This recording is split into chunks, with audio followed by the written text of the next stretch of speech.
आज वन एवं परिवहन मंत्री मोहम्मद अकबर एक दिवसीय प्रवास पर बलौदा बाजार में रहे। इस दौरान जिला कांग्रेस कमेटी व ट्रक एसोसिएशन के द्वारा जोश खरोश के साथ जिला मुख्यालय के अंबेडकर चौक में स्वागत किया गया। वहीं ट्रक एसोसिएशन के नए भवन का लोकार्पण किया गया। प्रदेश के वन मंत्री मोहम्मद अकबर का आगमन हुआ।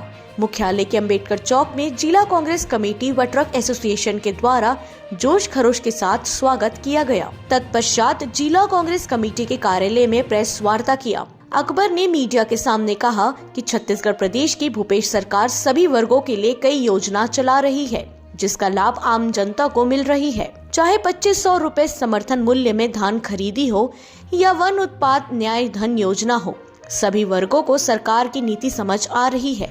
वहीं मीडिया द्वारा वन विभाग में कार्य कर रहे दैनिक वेतन भोगी कर्मचारियों को 5 माह से वेतन नहीं मिलने पर सवाल किया तो मंत्री ने कहा कि उनको वेतन अभी तक नहीं मिला है।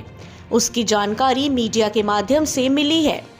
मैं विभाग से दिखवाता हूं, जल्द भुगतान हो जाएगा। 5 माह से जिनका नहीं मिला, यदि आप मेरी जानकारी में लाएंगे, क्योंकि बहुत बड़ा राज्य में 44.2% वन है और बहुत बड़े पैमाने में कर्मचारी इसमें काम करते हैं। अब कहाँ का है और किस विषय में उसको वेतन नहीं मिल पाया, आप जानकारी देंगे तो मैं इसको दिखवा लेता हूँ। सर क्या माने इसको अपनी सरकार की?